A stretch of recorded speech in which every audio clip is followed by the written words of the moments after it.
যেই ডিসকাশনটা করতে চাই সেখানে কয়েকটা পার্ট রয়েছে। আজকে সকাল সকাল আপনারা দেখেছেন যে তথ্য সম্প্রচার মন্ত্রণালয় স্ট্রেট কাট বলে দিয়েছে, টাইম আউট করে দিয়েছে ইনফ্যাক্ট, কারণ যেহেতু এখনো ওই টাইমিংটা আসেনি কবে আইপিএল সম্প্রচারিত হবে, তার আগেই আইপিএল কে আউট করে দিয়েছে। বাংলাদেশের কোনো গণমাধ্যমে আইপিএল সংক্রান্ত অনুষ্ঠান কোনো কিছুই প্রচার করা হবে না।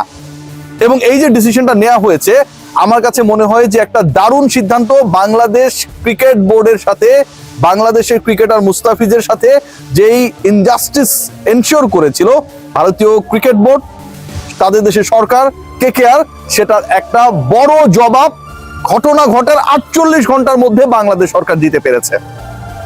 সেকেন্ড ইম্পর্টেন্ট পয়েন্ট সেটা হচ্ছে বাংলাদেশ বিশ্বকাপে অ্যাটেন্ড করবে কি করবে না, অনেকগুলো বিকল্প নিয়ে আলোচনা করা হচ্ছে। নাম্বার ওয়ান পয়েন্ট সেটা হচ্ছে এই সিদ্ধান্ত কখন আসবে। এর উত্তরটা হচ্ছে আশা করা যাচ্ছে যে আগামী 24 থেকে 36 ঘন্টার মধ্যে আমরা জানতে পারবো বাংলাদেশের আপকামিং টি20 ওয়ার্ল্ড কাপের ফিউচারের ব্যাপারে আইসিসি কি সিদ্ধান্ত নিয়েছে। পয়েন্ট নাম্বার 2, বাংলাদেশ কি আসলেই এই টুর্নামেন্ট থেকে রুলড আউট হয়ে যেতে পারে? তাদের এগেনস্টে যে দলগুলো খেলা রয়েছে সেই দলগুলো কি ফুল পয়েন্ট পেয়ে যাবে এবং বাংলাদেশ কোনো পয়েন্ট পাবে না, এরকম কোনো হিসাব নিকাশ চলছে?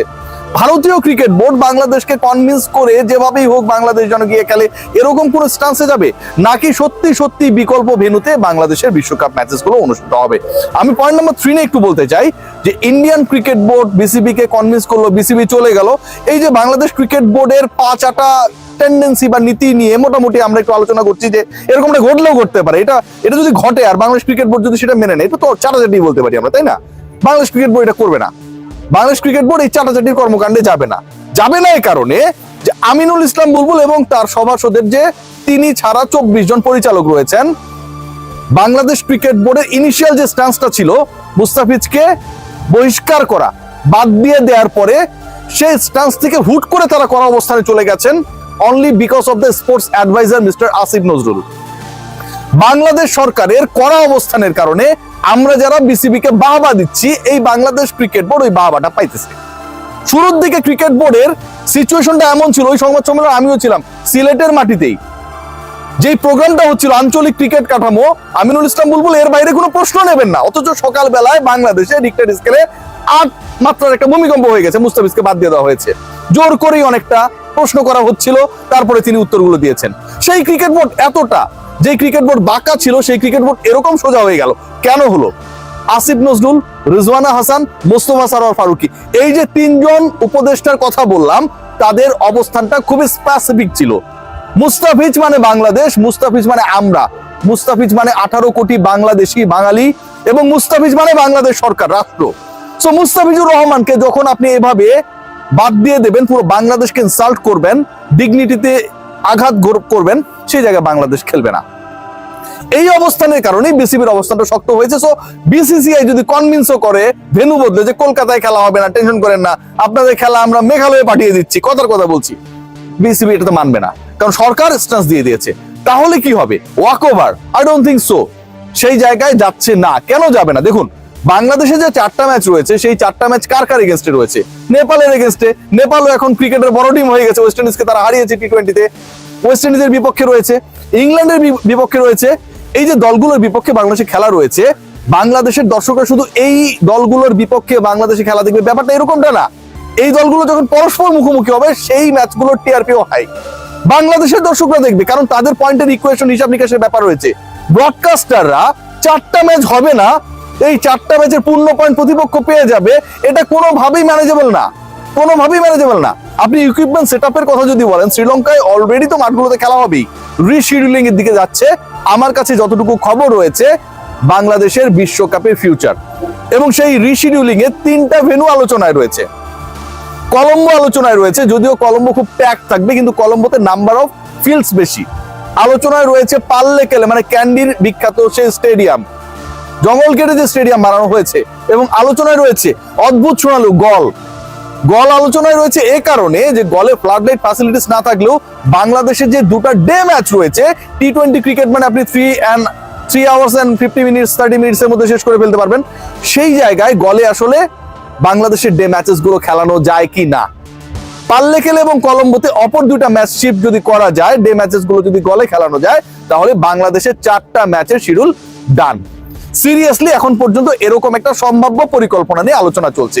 তার মানে কি দাঁড়াচ্ছে, শ্রীলঙ্কাতে বাংলাদেশের বিশ্বকাপ ম্যাচ সব ঠিক থাকলে হবে এবং শ্রীলঙ্কার 3টা ভেন্যু আলোচনায় রয়েছে, গল, পাল্লেকেলে এবং কলম্বো।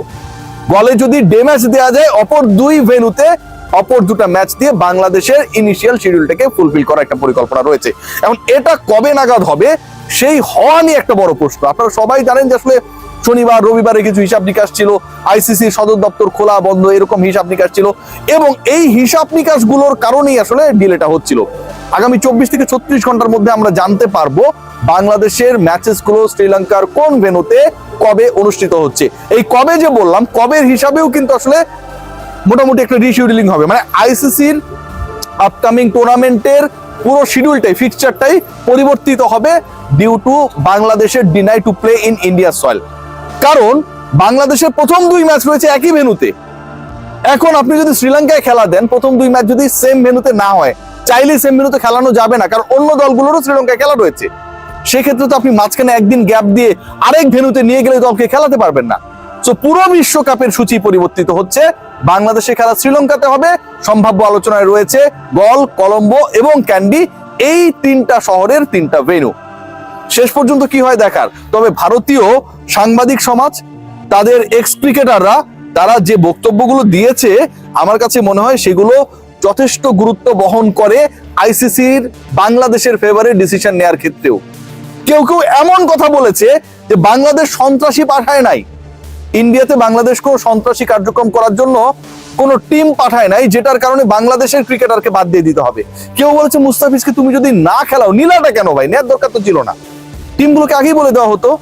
বিসিবি কে রিকোয়েস্ট করে এনওসি চেয়ে শেষ পর্যন্ত সেই ক্রিকেটার পিক হবার পরে আপনি তাকে বহিষ্কার করলেন। আইপিএল এর 19 বছরের ইতিহাসে কখনো এই ঘটনা ঘটে নাই।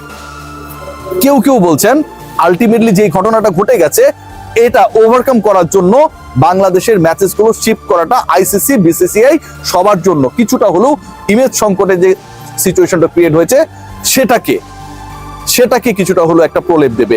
বাংলাদেশের দল নিয়ে অনেক আলোচনা রয়েছে, অনেক আলোচনা হবে।